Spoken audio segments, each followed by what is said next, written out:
Alors, bonjour et bienvenue à notre sixième et dernier WebLab de cette phase du projet La Connexion Vige. Alors, notre sujet aujourd'hui, les outils d'évaluation en ligne.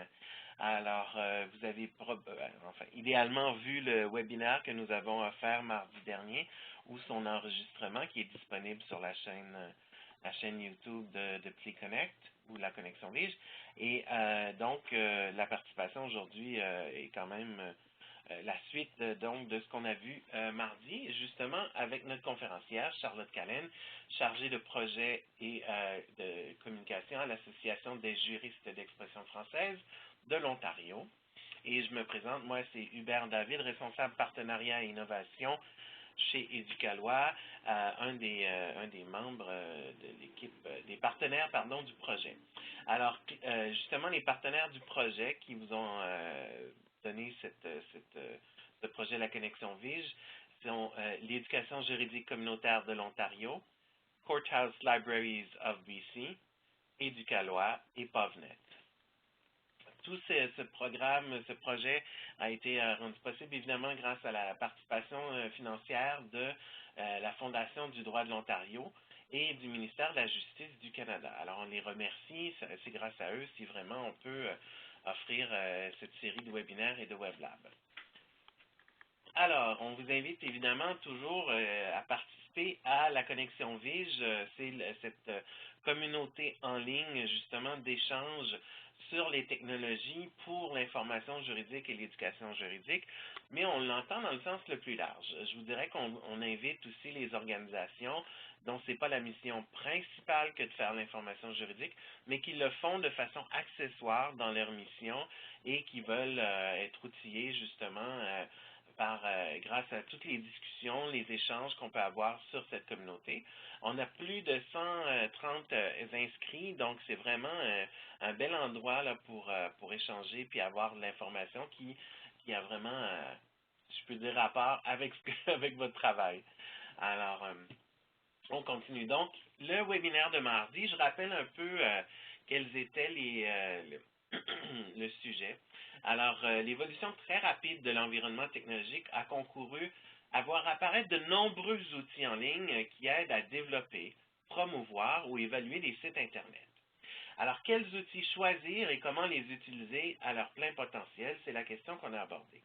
À travers son expérience de développement et de gestion de deux sites Internet technologiquement très différents, Charlotte Callen a présenté les outils que la GFO a adoptés pour mesurer le trafic Internet et analyser qui sont ses visiteurs et quelles sont leurs activités sur le site dans le but d'optimiser justement ces sites Web.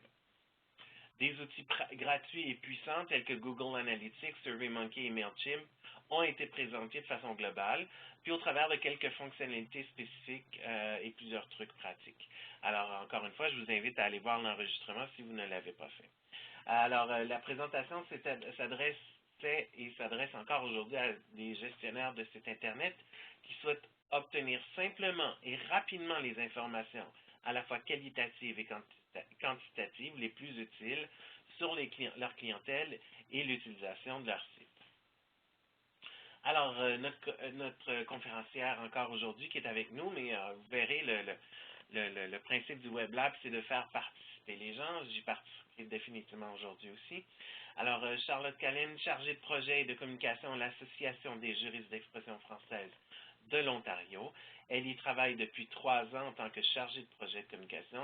Elle a œuvré à développer 2 sites Internet d'envergure, cliquerjustice.ca, dont on va parler encore aujourd'hui, qui apporte au public en général une information juridique simplifiée, qui a été mise en ligne en février 2012, et jurisource.ca, qui représente une bibliothèque virtuelle destinée aux juristes et aux jurilinguistes, qui a été mise en ligne en mars 2013. Elle est intervenue à tous les stades de leur développement, de la conception à l'évaluation de ces sites, en passant par la promotion auprès des publics concernés. Alors voilà, ça c'est Charlotte. Et donc, on va tout de suite aborder Charlotte et je vais te passer la balle.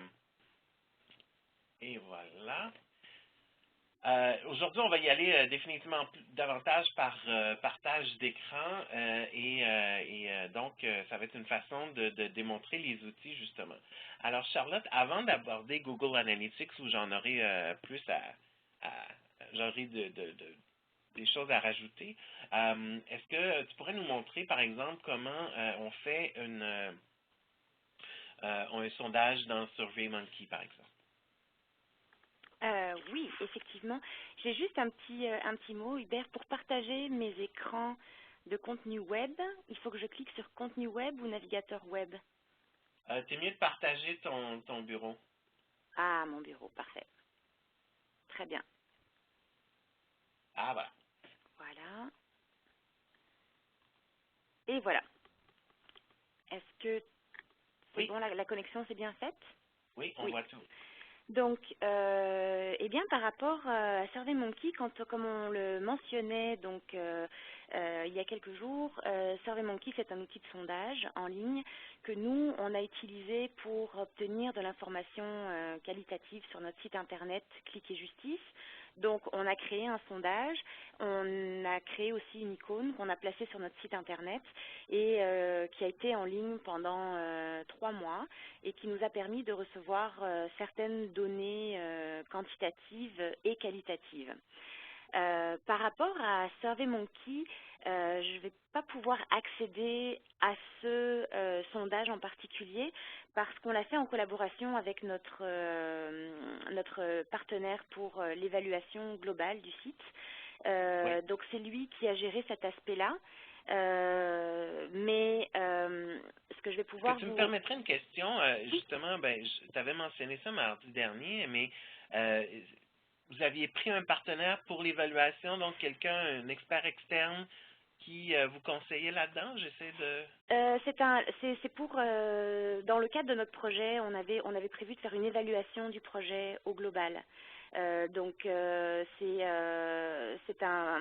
fait ça dans tous nos projets en fait. C'est vraiment une évaluation formelle ou formative qui c'est une ils vont étudier toute notre documentation, ils vont étudier nos rapports de projet, ils vont étudier aussi, ils vont faire des enquêtes et des questionnaires de satisfaction. Ah, Nous, on bon. travaille avec le Centre canadien de leadership en évaluation, et ça, c'est une des demandes de nos partenaires financiers, en fait, Ah, de bon. soumettre une évaluation de tous nos projets. Oui. Externe et objective, là, plus que... Exactement. C'est basé à la fois sur des questionnaires et des sondages. Donc, si par exemple on organise une activité en personne, on va avoir un questionnaire que le clé, enfin qu'on va travailler avec le clé. Ce questionnaire-là va être administré à la fin de notre événement et ensuite va être analysé par le clé. C'est pas nous qui le faisons en interne, de façon à garantir en fait que l'analyse est complètement objective. Ah, d'accord. Voilà. Donc Intéressant, c'est merci. Je m'excuse la parenthèse. non, non, pas de problème. Donc voilà, donc ce sondage-là en particulier, c'est donc notre partenaire Le Clé qui l'a géré au travers de son propre système à lui, mais qui a utilisé SurveyMonkey. Donc c'est à travers ça qu'on fonctionne. Donc moi, ce que je vais pouvoir vous montrer aujourd'hui, par exemple, c'est un des sondages qu'on a créé pour la GFO, pour vous montrer un petit peu comment fonctionne l'outil, puis quelles sont un petit peu les options. Donc là, je suis rentrée dans un sondage qu'on avait déjà créé, pour la simple et bonne raison que on va pouvoir voir, parce que chaque question en fait est modifiable. Donc comme vous pouvez le voir, tout est modifiable. On peut modifier le titre, on peut ajouter une page, on peut modifier les options de la page. Donc, tout simplement, on peut ajouter des questions. Et en ajoutant des questions, je ne vais pas l'ajouter là. Ce que je vais faire, c'est que je vais aller éditer la première question, numéro 1, pour vous montrer un petit peu de quelle façon ça se passe et à quel point c'est très, très intuitif. Tout simplement, est-ce que vous voulez une question avec un choix multiple? Euh, la façon dont la question va être présentée, les options, est-ce qu'on veut, là ce sont des options qu'on peut éditer à travers le petit bouton qui est sur la droite. Donc, on a, comme vous voyez, toutes sortes de façons de créer son sondage et d'ajouter des petites options, comme par exemple ajouter un champ de commentaires. C'est de laisser la parole aux gens si les gens veulent ajouter des commentaires pour clarifier leurs questions. Donc ça, c'est Ah, très intéressant. Est-ce qu'on veut aussi exiger une réponse à cette question? Donc c'est est-ce que les gens peuvent ne pas répondre à cette question ou est-ce qu'elle est obligatoire pour continuer à, à fonctionner? Donc c'est vraiment aussi simple que ça. dis-moi pour les, peut-être moins dans celui-ci vu que c'est pour un congrès, mais est-ce que tu trouves que quand il y a des questions ouvertes, la compilation devient plus complexe ou La nécessairement, compilation, là, oui, il faut éviter, ça c'est certain qu'il ne faut pas mettre trop de questions ouvertes. Ce que j'aime bien faire, moi, c'est plutôt attendre la fin et d'avoir une ou deux questions ouvertes qui permettent aux gens. Il y a deux façons en fait. C'est de laisser la place pour les commentaires. Souvent, je l'associe en fait à une question qui est déjà une question fermée, en leur Mhm. disant est-ce que vous avez aimé, bien aimé, pas trop aimé. Je mets aussi la précision autre, ce qui permet de rajouter une raison pour laquelle ils auraient aimé. Et là, je peux rajouter est-ce que vous avez des commentaires en plus. Ça va Ah juste oui. me permettre de d'affiner en fait des réponses qui sont très très quantitatives. Ce qu'il faut savoir aussi avec SurveyMonkey, c'est qu'on peut effectivement mettre à niveau. C'est-à-dire que Oui. pour le moment, moi j'ai la version gratuite. La version gratuite, c'est une version qui permet d'avoir jusqu'à 10 questions au maximum. Et donc voilà, si on veut un peu plus de questions, si on veut aller plus en profondeur dans les possibilités que donne SurveyMonkey pour traiter les résultats, on peut aller dans des versions qui sont un petit peu plus, où il faut payer là en fait. Et Ouais, je vois que notamment, c'est il y a payant. une des options pour répondre à ta question qui permet d'avoir un outil d'analyse par rapport aux mots que les gens emploient dans les réponses qu'ils donnent. Est-ce que c'est Ah plutôt oui. positif? Est-ce que c'est plutôt négatif? Quelles sont les thématiques qui vont venir le plus? Donc ça, c'est intéressant.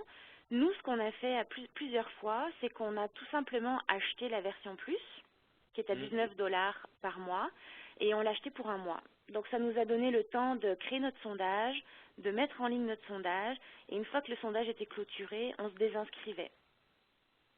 Ah oui, oui, oui, je comprends. Voilà, donc c'était Bonne idée, un... pourquoi pas? Oui, voilà, c'est un petit truc. Ça fait que Ben le oui. sondage coûte 20 $. Bon, mais en attendant, Ah, qu'on a des besoins beaucoup plus grands que ce oui, qu'il y a ça dépend dans vraiment la... des besoins. Oui. L'autre chose aussi, ce que vous pouvez voir dans la version plus, qui est à 19 $, on parle de branchement conditionnel. Ça, c'est une option qu'on n'a pas dans la version gratuite. C'est ces fameuses questions, si oui, on va tout de suite vous passer à la question numéro 3 ou 4, Ah, et sinon, on va vous donner d'autres questions pour aller plus loin. Ça, c'est très intéressant comme option et elle fait pas partie de la version gratuite. est-ce que c'est compliqué à programmer ça, pour cette partie-là, là, ou il faut avoir quand même une bonne idée ou un schéma de notre sondage à ce moment-là, non? Oui, un petit peu au départ. L'idée, c'est de vraiment avoir une bonne idée de son sondage et ensuite, toutes ces options sont extrêmement, extrêmement faciles en fait. OK. C'est-à-dire que une fois que vous avez, je vais revenir sur éditer ma question. Voilà, sur la question numéro 1, on peut éditer la question, mais on peut ajouter un branchement conditionnel, qui est Ah, de d'accord. dire si, là je vais pas pouvoir y accéder parce que je ne suis pas, c'est la version gratuite pour le moment, mais Mhm. si la personne répond oui, je veux aller tout de suite à la question numéro 7, ou si la personne répond non, là on va passer à la question numéro 2, par exemple. Ah, Donc, donc il faut que tu aies créé probablement toutes tes questions avant de faire tes branchements conditionnels. pas vraiment, parce que quand une fois que les questions sont créées, moi je vais pouvoir tout de suite dire si cette question-là, je vais pouvoir tout de suite la rattacher à une autre question. Ah, d'accord. C'est assez intuitif dans la façon de fonctionner. Ce qui est très bien aussi pour les gens qui débutent, c'est que une fois qu'on a créé son sondage, on peut le prévisualiser. Donc on voit de quelle façon il va apparaître, mais on peut aussi l'envoyer en test à certaines personnes. Ça vous permet de vérifier si l'affichage se fait bien, si justement les connexions qui ont été faites par rapport à certaines questions, notamment les branchements conditionnels, fonctionnent bien aussi. Ça, c'est quelque chose qui est intéressant. Et puis voilà, comme je le mentionnais, les thèmes sont un petit peu limités, je trouve, en termes de design. Mais encore une fois, ils sont accessibles très très très facilement. Et voilà, on peut bien fonctionner avec tout ça. Excellent. Ben écoute, je veux pas te mettre trop sur la, la sellette, mais j'ai une question, ou peut-être tu auras une réflexion, ou peut-être que les gens qui sont avec nous auront une réflexion, mais je regarde ça et tout, puis je sais pas si tu connais les formulaires dans Google Docs, dans Pas très bien, non. Non? Écoute, si tu me permets, je reprendrai Oui. je vais vous montrer, je pense que ça vaut la peine. Je vais reprendre la balle du contrôle. Et voilà. Et je vais partager moi-même mon...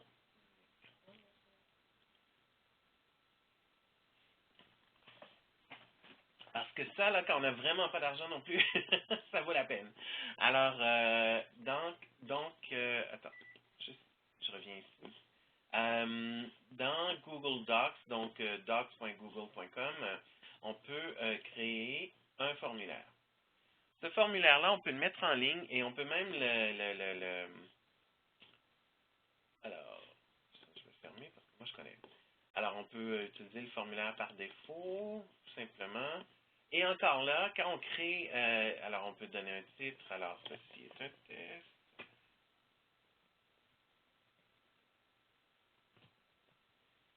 Et donc, on peut choisir le type de question. Donc, choix multiple, texte de paragraphe, case à cocher, sélectionner dans une liste, redimensionner, grille, bon, ainsi de suite. Et alors, justement, on peut mettre de l'aide en dessous pour dire, bon, ben voici, vous devez absolument répondre. On peut choisir ces options si on choisit un choix multiple, par exemple, ou des cases à cocher. Option 1, Hubert. Option 2, Charlotte. Alors, question, qui préférez-vous comme présentateur? Ça n'a rien à voir. Alors, ou les deux. Oups.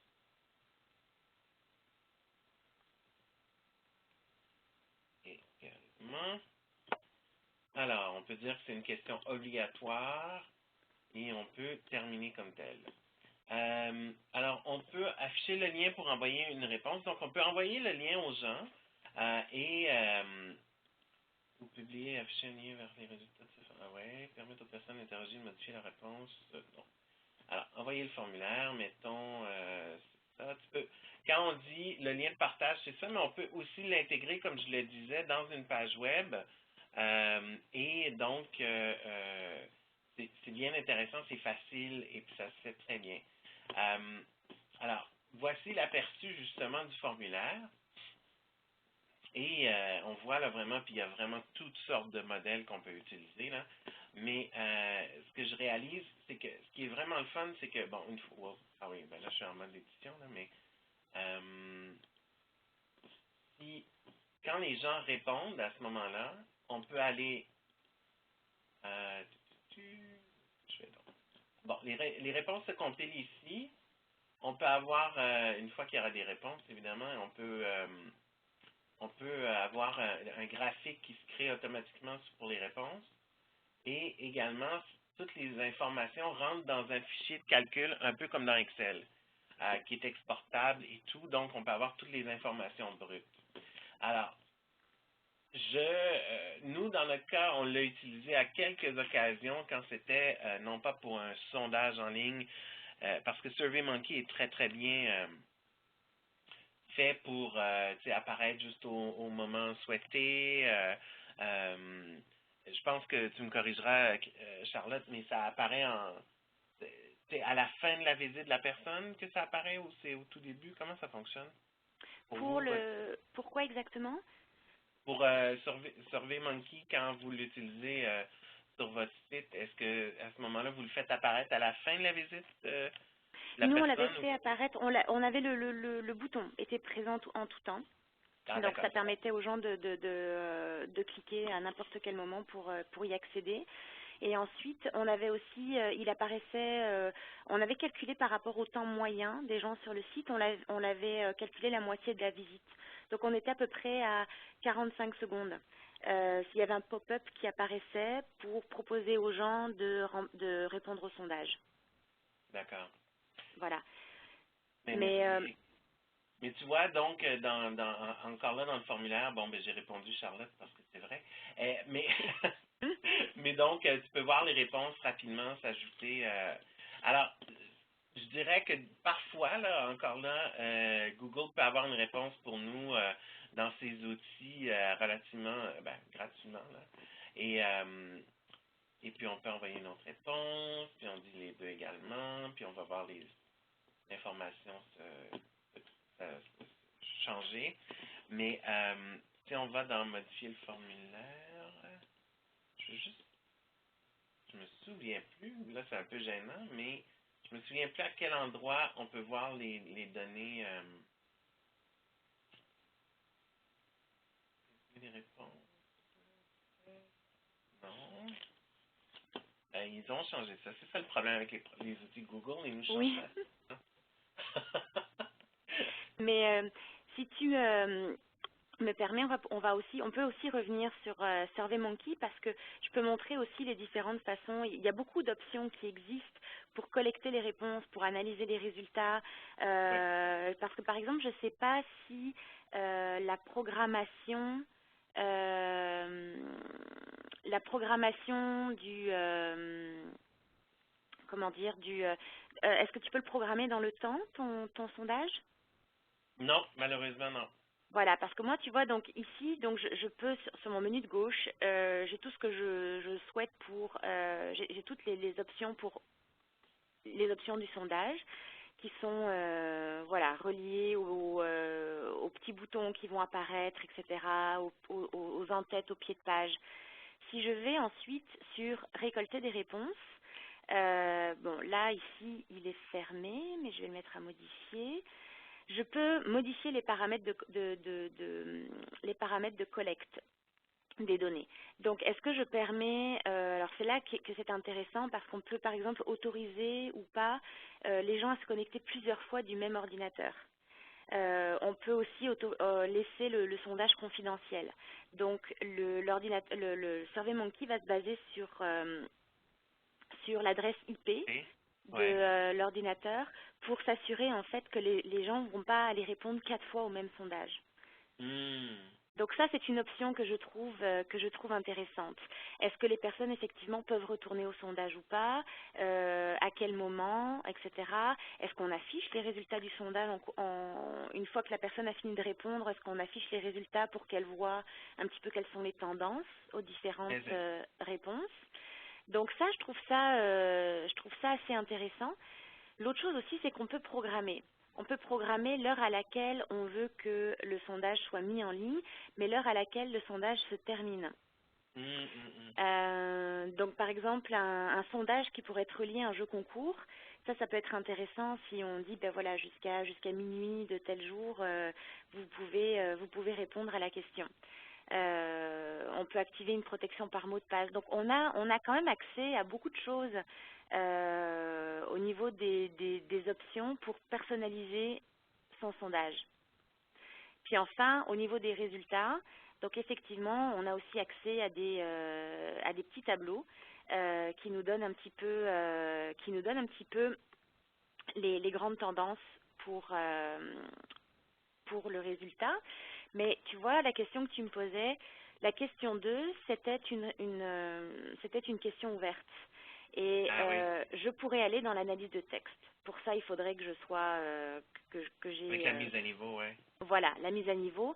Mais pour un sondage de grand calibre, avec beaucoup de questions envoyées à beaucoup de personnes, ça peut être très très intéressant et ça peut aider beaucoup à traiter les données une fois que c'est terminé. Ah, mais très intéressant. Et dis-moi, est-ce que tu peux avoir les statistiques du nombre de personnes à qui le sondage est apparu et ceux qui ont répondu là-dedans? Je peux avoir le nombre de personnes. Par exemple, ici, je l'ai par question. Il y a 37 personnes qui avaient répondu à ce sondage-là. Je peux l'avoir aussi au niveau complet. Il n'y a pas vraiment de clic sur le sondage, c'est plutôt combien de personnes ont répondu au sondage versus Ah, d'accord. Donc, t'as à pas un... combien de personnes le sondage a été envoyé. OK. T'as pas un taux de réponse des gens qui ont vu la page du sondage et qui ont... ou, tu sais, par exemple, pour voir combien ont vraiment répondu dans ceux qui ont regardé le sondage au départ? Ou... Non, non, Ah, d'accord. ou alors peut-être que ça fait partie d'une option que j'ai pas encore, que Moi, j'ai j'ai pas. l'impression qu'il y aurait peut-être une intégration possible avec Google Analytics qui pourrait nous amener à notre prochain sujet. Mais, ouais, non, ça, c'est ça, ça, tu vois, c'est le lien.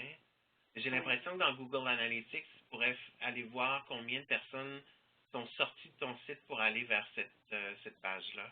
Mhm.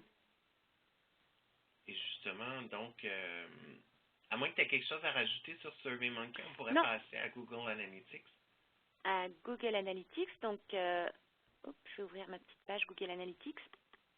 Donc là, moi, j'ai accès aux pages. Donc, je pense que c'est, oui, c'est le dernier mois pour cliquer justice et pour jury source. Je vais faire l'innocent, là, je me doute pourquoi, mais pourquoi tu as un compte principal avec filtre plutôt que et jury source toutes les données?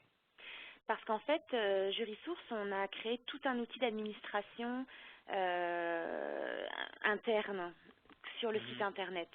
Ça permet, parce que les ressources qui sont sur le site de JurySource, ce ne sont pas des ressources que nous avons développées, ce sont toute la communauté juridique qui utilise JurySource pour mettre en ligne les ressources qu'elle a créées.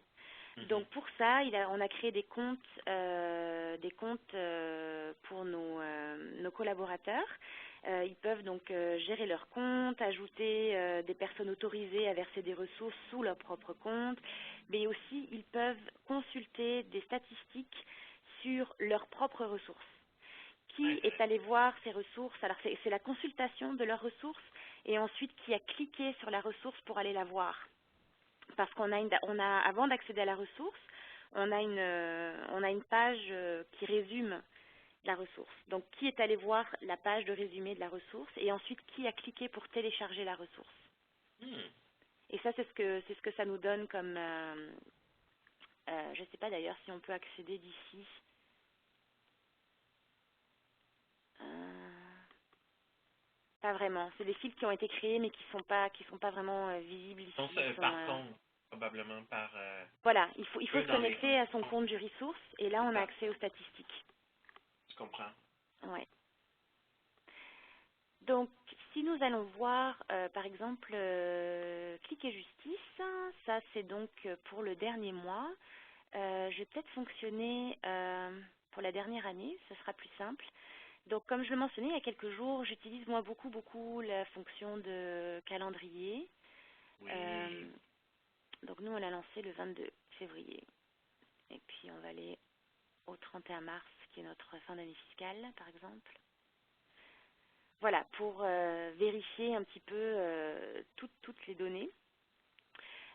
Donc voilà, ça c'est la page évidemment générale qui donne un aperçu des grandes lignes, du nombre de visites, de visiteurs uniques, du nombre de pages qui ont été vues, le nombre de pages qui ont été vues par visite, le nombre Mhm. de durée moyenne de la visite, le taux de rebond, le fameux taux de rebond dont on a parlé Oui. dernièrement, et le pourcentage de nouvelles visites versus les gens qui reviennent sur votre site internet.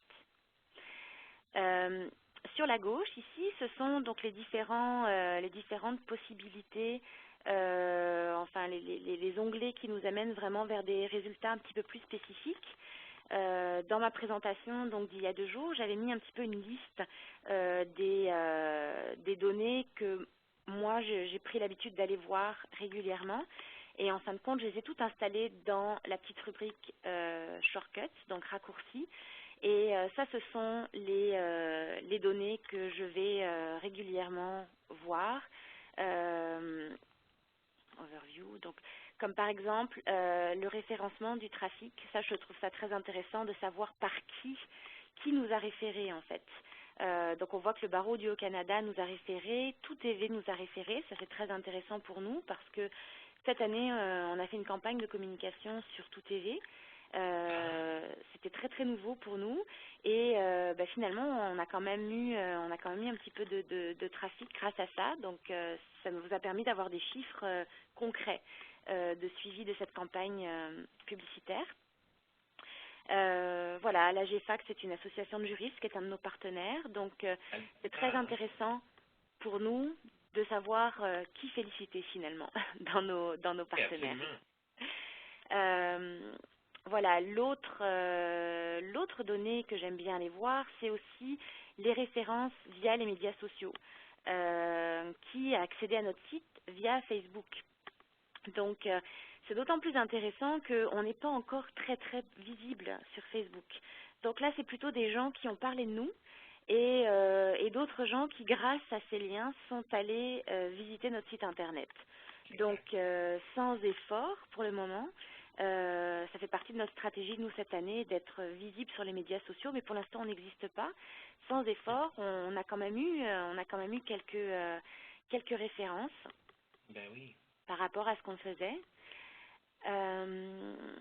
L'autre site que j'aime bien aller voir, c'est donc Location. J'en parlais hier.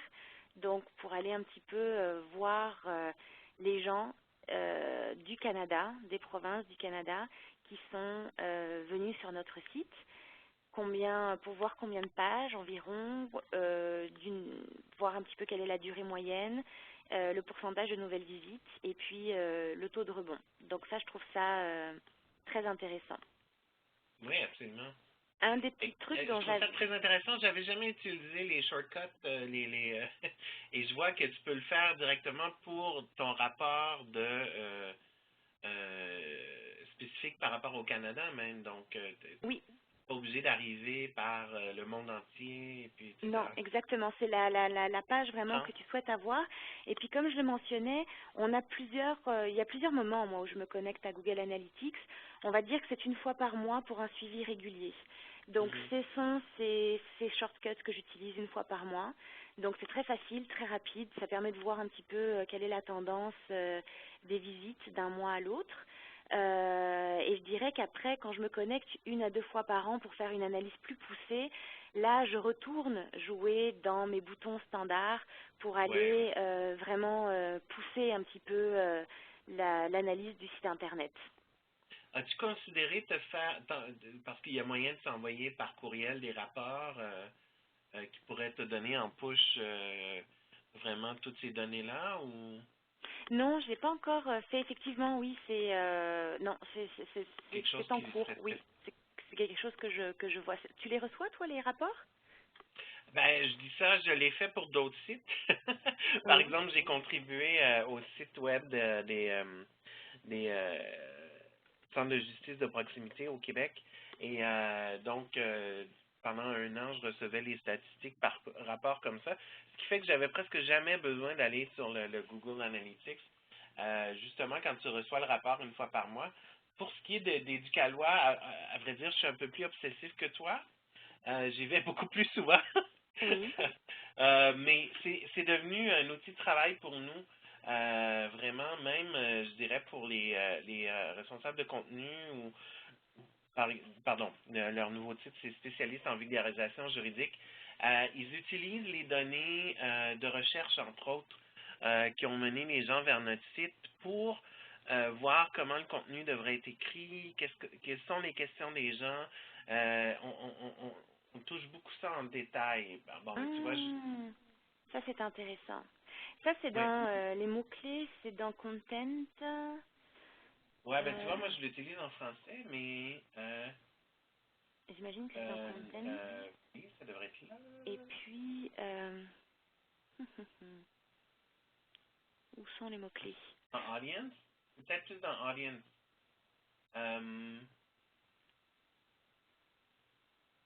Écoute, attends, je vais aller voir sur le mien en français. D'accord, je te laisse le... Je peux te laisser Mais le contenu, recherche sur site. Alors peut-être contenu. que Site search, site d'accord. search, Oh, et search terms. term. Oh, comment ça se fait que je n'ai pas de... Est-ce que tu as des outils de recherche sur ton site? Oui, j'en ai pourtant. Donc, Ah ben peut-être qu'il n'est pas connecté dans ton Google Analytics à ce moment-là. d'accord. Ah, ça c'est intéressant. Je pensais que tu parlais des mots qui ont été utilisés sur Google pour atterrir sur ton Ah, site. ça Mais non, c'est dans des outils de recherche internes au site internet. ouais, mais ça va être dans source de trafic, ce que tu veux dire, et tu vas dans site référent, puis il y a en dessous ta recherche. Alors, si tu vas dans Dans sources, les keywords, search engine optimization, queries. d'accord. Ah, toi, tu l'as pas créé. OK. Ça, bon, c'est une leçon pour tous. Les Webmaster Tools là, de Google, ça vaut tellement la peine d'activer ça. Dès que vous avez la puce pour Google Analytics, là, vous pouvez les activer. Et vraiment, ça rajoute beaucoup, beaucoup d'informations dans le rapport de Google Analytics, mais également, ça fait un rapport des erreurs sur le site, des liens qui ne fonctionnent plus. Il y a plein d'outils pour optimiser aussi le site. Alors ça, c'est vraiment, ça vaut la peine. Si tu permets, je vais reprendre le contrôle, le Oui, temps de vous montrer justement un peu qu'est-ce que ça donne. Dans la scène, et donc, je vais te montrer par Safari. Ça sera pas très long. Dis-moi quand tu le vois. oui, ça y est. Alors, donc, je suis dans source de trafic. Dans l'outil de recherche, la vue d'ensemble. Bon, on voit qu'est-ce que... Bon, on utilise AdWords, là, comme je disais aussi, on utilise donc des liens, des publicités qui mènent les gens vers notre contenu. Vous savez, ces fameuses publicités en jaune qui se trouvent sur Google quand on fait une recherche. Alors, il me divise le contenu en contenu payé. Dans les faits, on ne paye pas vraiment parce que c'est un don de Google. Et le contenu organique, donc le contenu de recherche. Les résultats naturels, c'est donc les gens, qu'est-ce qu'ils ont cherché pour arriver sur notre site. Et là, je suis en comparaison, là, excusez-moi, je suis en comparaison de mai 2013, ben, le mois dernier versus le même mois l'année dernière. Donc, c'est pour ça que vous voyez des dates comparées, là. Mais, donc, les gens, bon, éducalois, c'est ce qui a amené le plus les gens, mais pension alimentaire, normes du travail, faillite personnelle, mise en demeure. Bon, il y a des gens qui ont mis dans l'outil de recherche de Google notre adresse web, travailleur autonome, normes du travail et ainsi de suite. Et il y en a, si on observe ici en bas à droite, 8300 554, 83 000, pardon, 83, ouais. 83 554, donc c'est sûr que là, on peut se perdre pendant des années là-dedans. Mais il y a aussi moyen de filtrer tout ça, donc on peut voir, quand on fait la recherche ici, là, voir un peu plus des données que les gens utilisent. Par exemple, il y a des gens qui, bon, vous voyez, des phrases plus longues, séparation conjointe fait, lettre de mise en demeure au lieu de juste de mise en demeure, la protection de la vie privée, c'est pas juste vie privée, bon, ainsi de suite. Des fois, là, ça sert vraiment, là, c'est très spécifique, vous voyez ici, Serving Divorce Papers in Quebec. Il y en a eu 74 personnes qui ont posé cette question-là. Alors, à un moment donné, tu te demandes, bon, ben, comment, ça vient d'où ça? Mhm. 74 personnes ont posé cette question-là. Et c'est là que moi aussi, bon, je suis un peu, des fois, là, un peu arrêté là parce que j'aimerais pouvoir voir une fois que je suis dans cette page-là, par exemple, la source de... ah non, c'est pas la source. C'est le site référent. Non, ça, ce serait Google. Enfin, ce serait intéressant de trouver comment les gens sont arrivés là. Mhm. Parce que pourquoi 74 personnes se sont posé cette question-là? Là, il faudrait peut-être faire une question au mois de mai. Est-ce qu'il y a un article dans la Gazette, par exemple, qui parlait de ça? Si on regarde les vues d'ensemble du source de trafic sur le site d'Éducalois, donc je présume que c'est vrai de beaucoup de sites de contenu. Ça me serait tardé. Alors, on voit vraiment que alors, par accès direct, c'est 14,7. Le trafic de recherche, donc vraiment Google, 79%. Donc, c'est assez énorme. Et les sites référents, justement, qui sont 6,2%. On voit que ça a augmenté beaucoup par rapport à l'année dernière. Pour ceux qui ne le savent pas, on a fait une refonte de notre site web Éducalois qui a été mise en ligne en décembre. Et vraiment, le but était d'augmenter la quantité, la qualité de notre trafic provenant des outils de recherche parce qu'on savait déjà que c'était le moyen principal pour les gens d'arriver sur notre site. Alors, on peut dire que c'est réussi. Donc, il y a vraiment une grosse augmentation des visites qui proviennent de sites de recherche. Auparavant, donc, on est à 79%. Une fois qu'on clique, pardon, attendez, de recherche, source, ben, ça, c'est les sites référents auxquels tu faisais référence tout à l'heure, là, Charlotte, Oui. mais bon, tu vois, nous, Facebook, où on est plus présent, Oui. définitivement, est le premier site référent maintenant. Google.ca, j'ai jamais compris, j'aimerais que quelqu'un me l'explique à un moment donné, pourquoi Google.ca n'est pas dans les outils de recherche. Mais Naître et Grandir, là encore, là, on est des données sur un seul mois, là, mais Naître et Grandir nous envoie beaucoup. On retrouve Facebook, mais la version mobile ici. Protégez-vous, bon, ainsi de suite, on peut descendre. Le gouvernement justice.gouv.qc.ca, le gouvernement du Québec, est encore là. SFR.fr, le numéro 6, c'est une marque de téléphone mobile en France. Oui, et je ne comprends pas pourquoi tout d'un coup on a eu une grosse augmentation de Oui. visites de leur part. Hein. Quand même, on parle de 1272%. Uh-huh. C'est très intéressant que tu parles de France. Allons voir, c'est dans Audience, données démographiques, origine géographique. Là, je vais changer, ben déjà, on va pouvoir le voir, là, mais heureusement, on a eu une bonne diminution des visiteurs de France, mais avec l'ancien site, à un moment donné, quand on a été accepté justement dans le programme Google Grants, qui nous donnait donc le droit à 10 000 de publicité Google par mois, à ce moment-là, notre PageRank, qui veut plus nécessairement dire exactement ce que ça voulait dire avant, donc un référencement excellent, là, mais notre PageRank est passé de 6 à 7. Le meilleur étant 10, qui est Google, là, eux-mêmes, et trois autres grands, Microsoft et Facebook, et j'essaie de me rappeler c'est quoi le quatrième, là. Mais c'est comme les plus grands, là, ceux qui sont les mieux référencés. Bon, ben 7, c'est excellent, donc. Et à ce moment-là, on a eu une explosion de visiteurs français qui sont arrivés parce que même dans leur outil de recherche, google.fr, on ressortait vraiment mieux. Tout ça est arrivé au mois d'octobre 2011, je me souviens bien. Et vous allez voir les faits. Attendez, ça serait...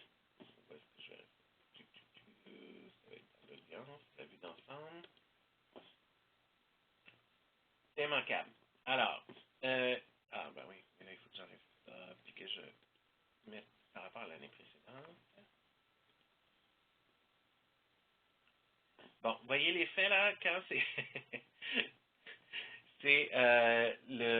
11 octobre, il me semble qu'on a activé, qu'on a eu le PageRank de 7. Et là, à partir de ce moment-là, on a eu une explosion dans nos statistiques, que vous voyez ici, jusqu'à ce qu'on réalise que tout ce flux de visiteurs provenait surtout de France. Donc, des gens pour qui l'information juridique sur notre site n'était pas du tout appropriée parce que ce n'est pas du droit en vigueur en France.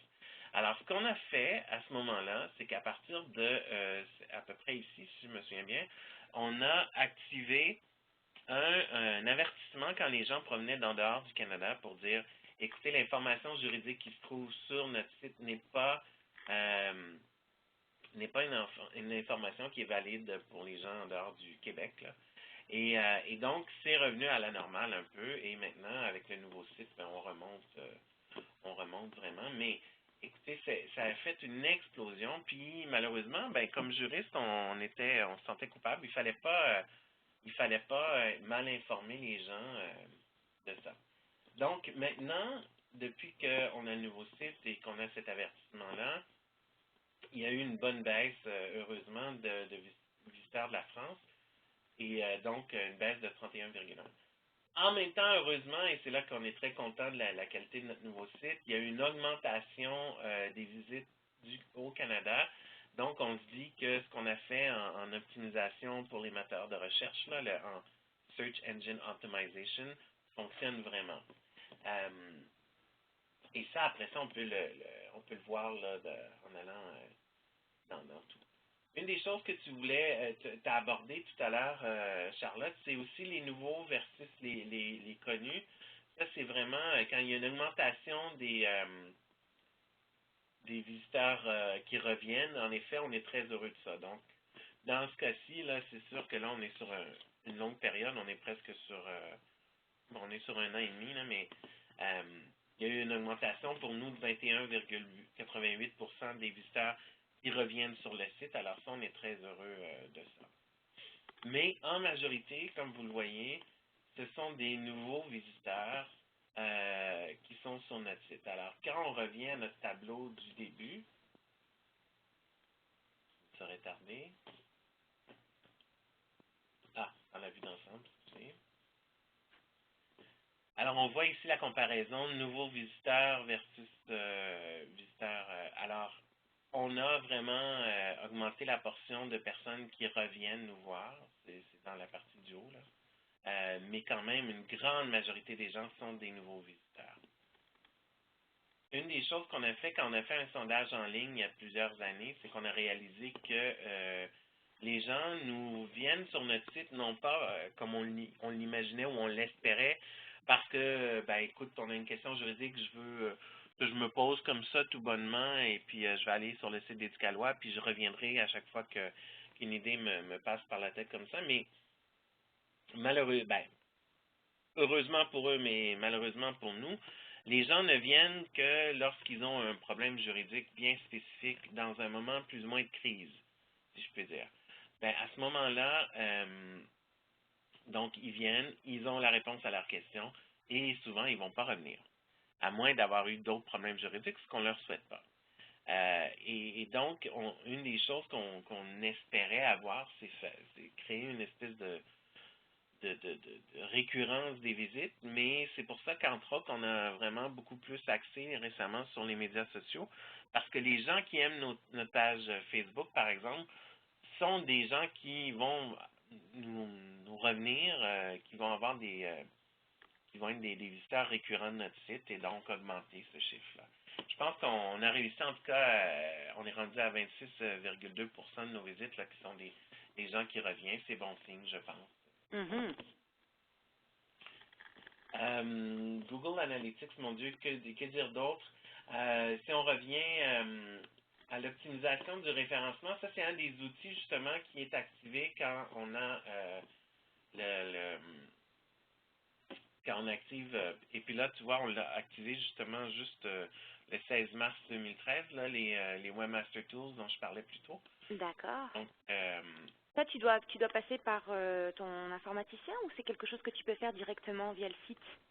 tu peux le faire directement via le site, même via Google en tant que tel. Mais est-ce que c'est payant ou est-ce que c'est gratuit C'est cette gratuit.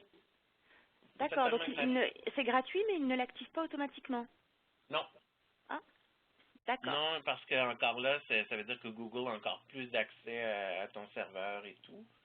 d'accord, Ça veut dire que c'est pas tout le monde qui voudrait nécessairement avoir ça. je comprends.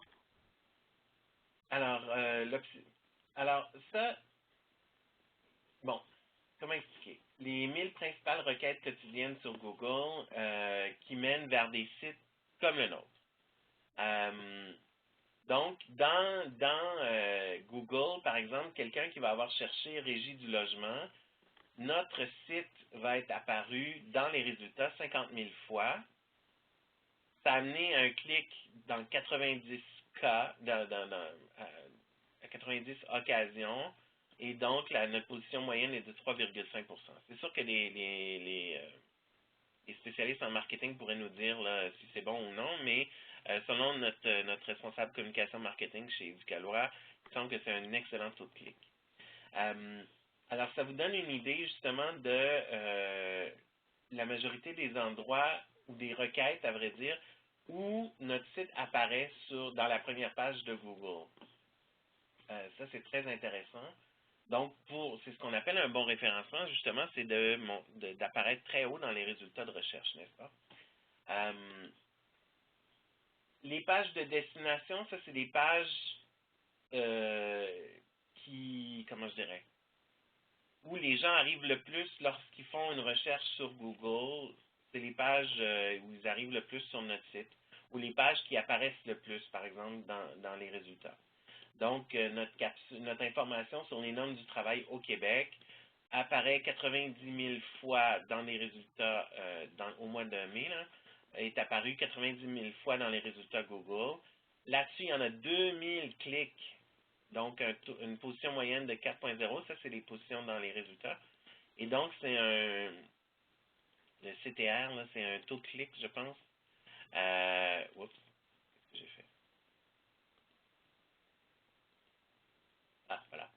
Le CTR, c'est ça, c'est un taux de clic par impression et c'est un taux de clic de 2,22 %. N'importe qui aurait ça sur une publicité sur le web serait ultra heureux. Donc ça, ça commence à être très, très intéressant là, quand on veut vraiment optimiser là, pour les moteurs de recherche.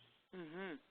La synthèse géographique, ça, tu vois, je ne l'avais jamais regardé, là, mais ça, c'est encore là le nombre de fois où on ressort dans les recherches selon les pays. D'accord. Et puis, ben, il y a les réseaux sociaux, comme tu l'abordais, Facebook et tout. Donc, on peut voir les gens sur Facebook où est-ce qu'ils sont allés dans leur visite sur notre site. Quelles sont les pages qu'ils sont allés visiter. Honnêtement, il y a beaucoup de choses à découvrir encore là-dedans, là, mais... Ah, et- c'est un domaine à lui tout seul, hein. C'est de comprendre complètement le fonctionnement de Google Analytics et d'arriver à l'exploiter au maximum. Oui, ça demande, c'est presque un poste à lui tout seul. oui, absolument, absolument. Ben écoute, Charlotte, on arrive à la fin, pratiquement, il est 15h54. Alors, je te dirais, est-ce qu'il y a quelques affaires que tu voudrais rapidement montrer aux gens? Excusez-moi, là, c'est vrai, je partage encore mon écran. Est-ce qu'il y a encore des petites choses que tu voudrais aborder ou Pour moi, écoute, pour moi ça va. Je pense que j'ai fait le tour de ce que je pouvais présenter, partager, et puis voilà, le reste des choses on les a abordées au cours de notre discussion, donc je suis très au clair là. Parfait. Ben, merci beaucoup. Écoute, un gros merci justement à tous. Et si les gens ont des questions, de toute façon, ils peuvent communiquer avec nous. On est tous les deux sur la connexion Vige, justement, qui est cette communauté en ligne de partage et d'échange. Donc, moi, enfin, pour moi, je vais parler pour moi, tu parleras pour toi, mais moi, je suis très à l'aise si les gens ont des questions directement à me poser ou justement veulent partir un sujet de discussion sur la connexion Vige. Moi, j'irai y participer définitivement. Oui, et la même chose pour moi, avec grand plaisir. Parfait. Écoute, oui, attends, je reprends. Oui. Alors, Voilà. Alors, un rappel que nos partenaires financiers sont la Fondation du droit de l'Ontario et le ministère de la Justice du Canada. Un grand merci à eux. Et je vous rappelle les partenaires du projet Éducation juridique communautaire de l'Ontario, Courthouse Libraries of BC, Éducalois et Portneuf. Et merci beaucoup d'avoir participé aujourd'hui, mais aussi tout le long de notre série de webinaires et de WebLab. Et je vous invite donc à continuer à participer à la communauté, à la connexion Vige. Inscrivez-vous si ce n'est pas déjà fait. Merci beaucoup, Charlotte. Merci de ta présence et de ta disponibilité. Ça a été fort apprécié et au plaisir de se recroiser. Oui, merci à toi Hubert. À très bientôt. Au revoir.